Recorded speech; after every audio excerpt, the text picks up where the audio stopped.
Why should we reflect on Booker T. Washington's second autobiography, My Larger Education? What were his memories as a slave boy before emancipation? Was Booker T. Washington too accommodating to white sensibilities? Why didn't he strongly condemn lynchings and other injustices that Negroes suffered? What were his opinions of Frederick Douglass and W.E.B. Du Bois? What were the challenges facing black educators?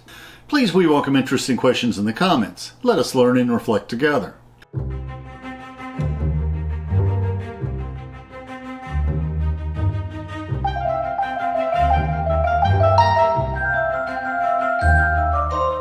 At the end of our talk, we'll discuss the sources used for this video. Please feel free to follow along in the PowerPoint script we uploaded to SlideShare. Booker T. Washington was the leading second-generation black leader. Frederick Douglass, the first-generation black leader, was born a slave in 1818 and was quite a rebellious slave.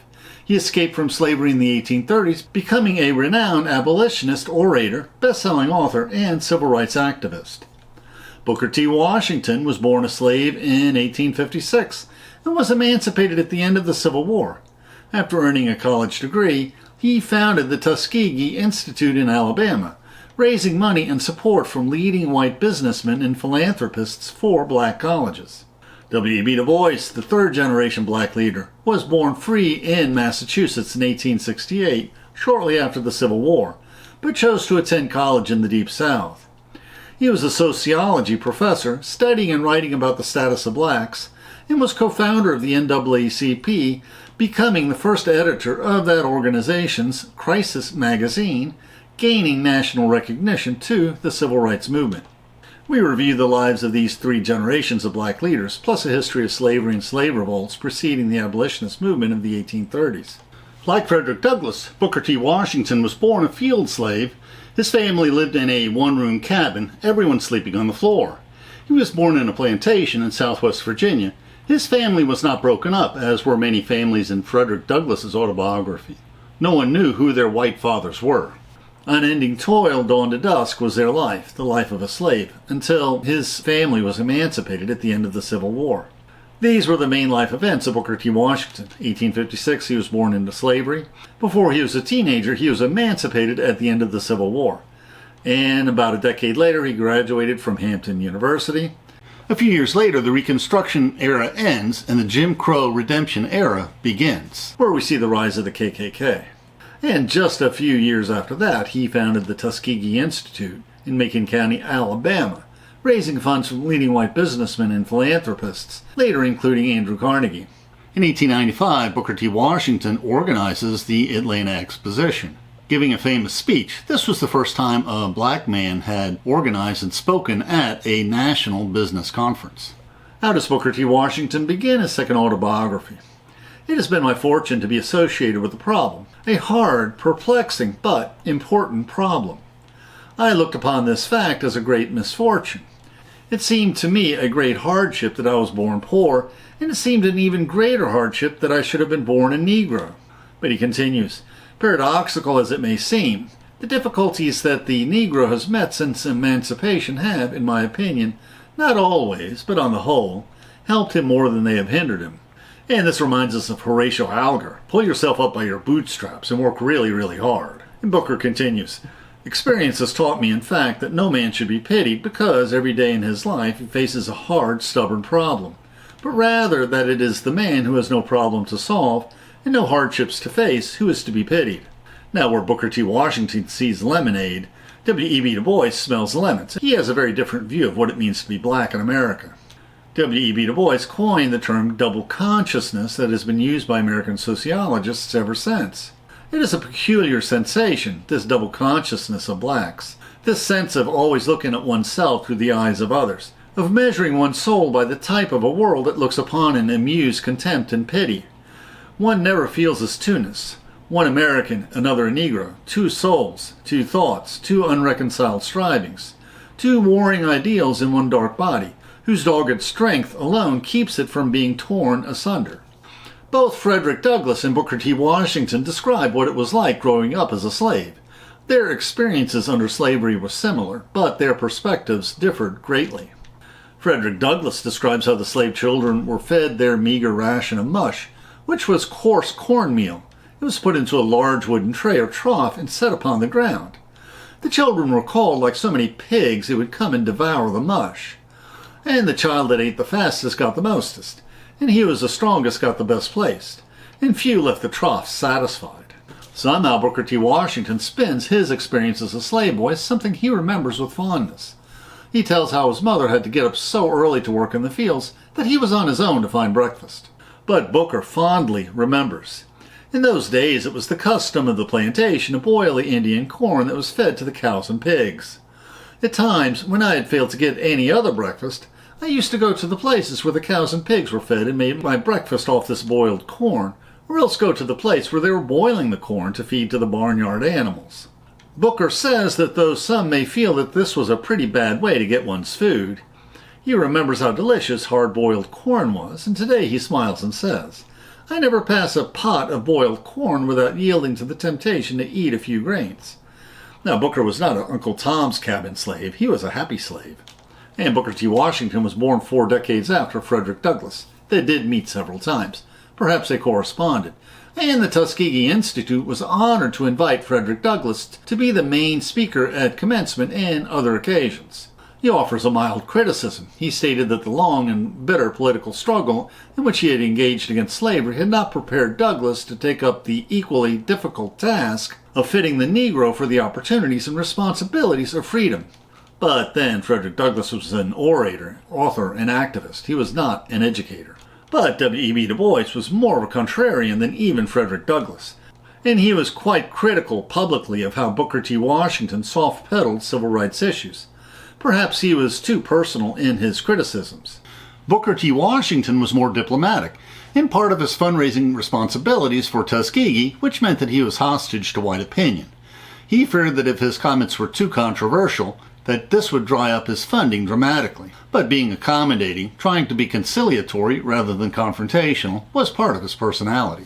In his slave autobiography, Up From Slavery, when recounting his younger years, most of which he spent as a slave, he only attached names to those who treated him right, and those who didn't were nameless. In both of his autobiographies, Booker T. Washington doesn't even mention W.E.B. Du Bois's name. This was likely intentional. He didn't want to criticize Du Bois in print. But he does praise another white co-founder of the NAACP, Oswald Villard, grandson of the abolitionist William Lloyd Garrison. And you can see his name on the masthead of The Crisis, the NAACP magazine under the editorial direction of W.E.B. Du Bois. Booker T. Washington then sings praises of the nascent NAACP as a National Vigilance Committee, watching over and guarding the rights and interests of the race, seeking through the courts, through legislation and other means, to redress the wrongs suffered by the Negro race. In both autobiographies, Booker T. Washington notes that the best education for a black man in the decades after Tuskegee was founded was an industrial education, so the black man could learn either the trades or how to increase the agricultural output of the land. He's critical of the talented 10th movement that included W.E.B. Du Bois, that favored a classical education, including learning Greek and Latin, to prepare black leaders for a role in leading their race to greater equality in society. And Booker T. Washington said that blacks with a classical education often could only find work as a Pullman railroad porter. Now, I agree with the assessment by David Levering Lewis, biographer of W.E.B. Du Bois and Martin Luther King, that blacks are torn between the Booker T. Washington position of humbly proving yourself through hard work and the W.E.B. Du Bois position of demanding equal civil rights. Booker T. Washington notes that he used to sympathize with colored people who were narrow and bitter towards white people. As I grew older, I noticed that they did not get anywhere, that their bitterness and narrowness towards the white man did not hurt the white man or change his feeling toward the colored race, but that, in almost every case, the cherishing of such feelings hurt the colored man more than the white man. And he also talks about the challenges in starting up Tuskegee Institute in Alabama.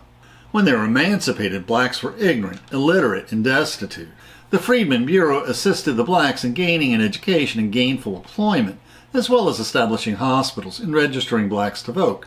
But the Bureau was underfunded, understaffed, and way overextended, constantly combating Southern hostility and often violent KKK night riders who terrorized blacks into submission. And the Bureau of Freedmen was abolished after Reconstruction. Now, especially in the years immediately after the Civil War, if blacks wanted to get ahead, they needed help from white leaders. Just like today, the treatment of blacks varied from town to town. There were counties where the blacks were terrorized by their white neighbors, and we've recorded several videos on counties where blacks were routinely lynched and murdered. And there were other counties, like Macon County, Alabama, home of the Tuskegee Institute, where life was more bearable for the colored residents, with relatively few lynchings. Booker T. Washington stated that, unlike most other counties in the Deep South during Jim Crow, he had no trouble registering to vote and voting in Macon County, and I think we can believe him. Now, when Booker T. Washington first started the Tuskegee Institute, he immediately had to raise funds from the white businessmen of Macon County. He explains his pitch. The best way to influence the southern white man in our community, I have found, is to convince him that you are of value to the community. For example, if you were a teacher, the best way to get the influence of your white neighbors is to convince them that you are teaching something that will make your students acquire skills that add something of value to the community. I showed them that the presence of Tuskegee Institute meant better farms and gardens, good housekeeping, good schools, and law and order. Booker T. Washington describes the misconceptions of black education that he had to counter. Black parents wanted their children to attend college so they can graduate from manual labor to more respectable occupations. The problem was that under Reconstruction and Jim Crow, unless they became teachers or Pullman Railroad porters, the only jobs available to blacks were in agriculture or the trades. Southern whites were opposed to any kind of education for the Negro. They asked whether Tuskegee planned to train them to be preachers or teachers, or perhaps train servants. Now, on the other hand, Northern whites feared that Tuskegee would train the Negro to be mere hewers of wood and drawers of water, that they would not train the Negro to be informed citizens participating in their community. And in the final chapter, Booker T. Washington cites statistics that illustrate how meager the endowments of the Southern Negro schools were compared to their Northern counterparts. Around the book's copyright date of 1911, the combined worth of the property and endowments of 25 Negro colleges in the Deep South totaled only $8 million, while there were 11 Northern colleges who individually had endowments that exceeded this amount.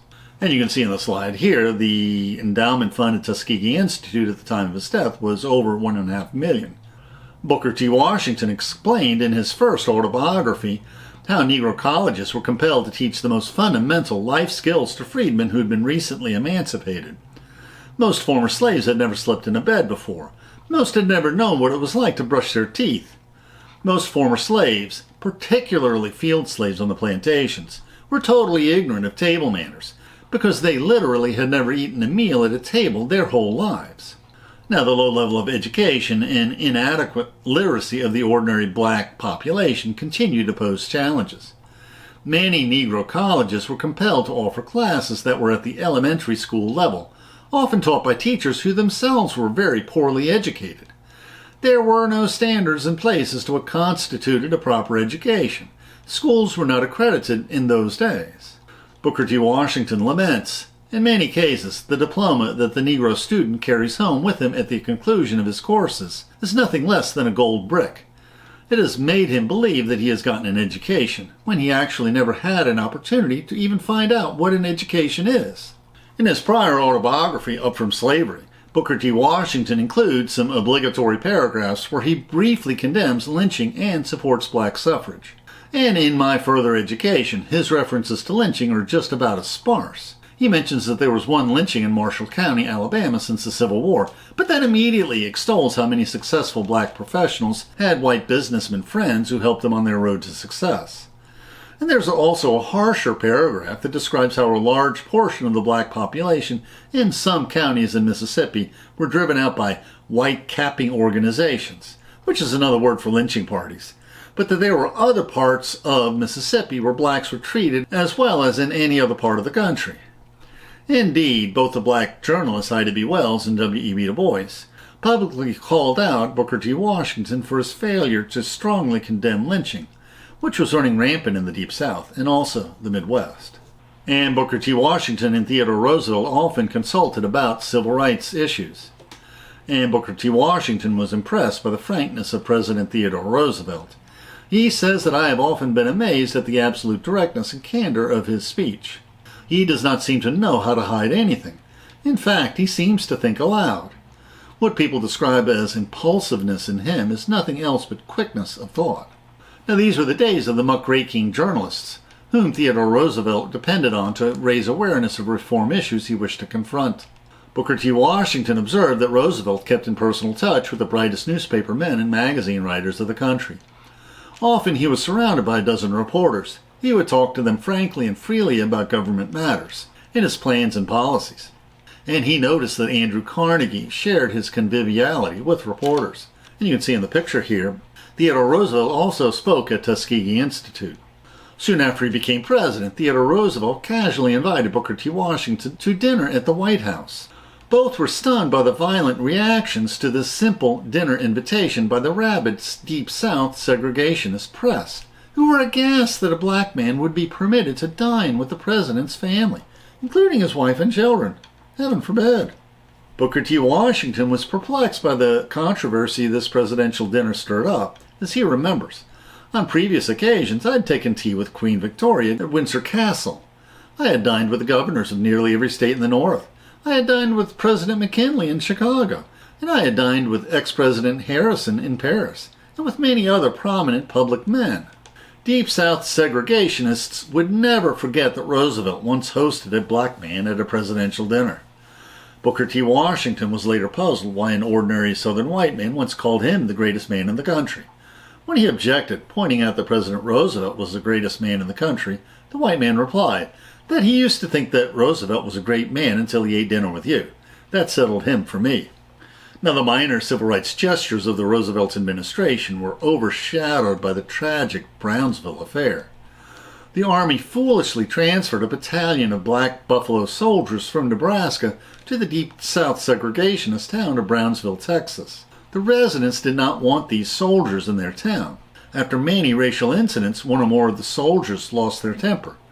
Shots were fired into buildings, a saloon keeper was killed, and the chief of police was grievously injured. There were conflicting accounts. The townspeople probably shot back and may have provoked the incident. But the battalion refused to give up the guilty soldiers. So President Roosevelt dishonorably discharged the entire battalion, which prevented them from re-enlisting and from civil service positions. And the future President Taft, who was the Secretary of War under Roosevelt, eventually persuaded him to soften his position. He revoked the provision preventing the discharged soldiers from civil jobs with the government and allowed individual soldiers who could prove they were not involved to be reinstated. Booker T. Washington also remarked that President Roosevelt's harsh and unjust orders against the entire Buffalo Soldier Company in the Brownsville affair damaged his reputation with the black community. He explained, "At the time this famous order was issued, there was no man in the world who was so beloved by the Negroes as Colonel Roosevelt. He was their idol. But immediately after this order, the songs of praise of 10 million Negroes were turned into a chorus of criticism and censure. Roosevelt had managed to alienate both blacks and Southern segregationist whites." Now we'll discuss the sources we used for this video. Although I am quite the fan of Booker T. Washington, as I am of all three of the generational black leaders, this collection of lectures does not resonate like W.E.B. Du Bois's collection of essays, Souls of Black Folk. Rather, the overdose of platitudes in this book can rather lead to a bad case of indigestion. Now, perhaps this feeling is due to my hindsight, knowing how many lynchings and injustices blacks suffered for a century afterwards under the Jim Crow regime, not just in the Deep South, but everywhere in America. Booker T. Washington has a bad habit of telling stories of ignorant black folk that I know his white audiences must have really guffawed over. Like his description of how a black preacher described how the Israelites were able to cross over the iced-over Red Sea to the other side. But the ice broke under the weight of the chariots of Pharaoh and his army, and they drowned in the ice-cold Red Sea. Now, one college-educated young Negro objected to the story, pointing out that the geography of Egypt meant that it was impossible that the Red Sea could ice over that close to the equator. And Booker T. Washington had the old minister reply, "Now, I's been expecting something just like this. There's always some fellow ready to spoil all the theology. The time I was talking about was before they had any geographies or equators either." Perhaps this pandering to white sensibilities was as insulting to blacks of his time as well as those in our time. But today's cold hard truth is that if blacks work for a company where they're a solid minority, they need to develop a thick skin and work hard, not insisting on their civil rights every single day, but saving their grievances for well-chosen occasions when their complaints would be most effective. and the tension blacks face between the accommodation position of Booker T. Washington and the activist position of W.E.B. Du Bois will likely continue for many generations to come. The YouTube description includes a link to our PowerPoint script that we uploaded to SlideShare and also our blog. Please support this channel by sharing this video with your friends and by clicking on the like and subscribe buttons and by clicking on the Amazon links to purchase any of the books we discussed, which will earn us a very small affiliate commission. And please consider becoming a patron of our channel. Plus, we will host special discussion groups for our patrons. Plus, you can click on the Meetup or small M icon to participate in our online discussions, where we practice our future YouTube scripts. And please click on the links for other videos that will broaden your knowledge and improve your soul.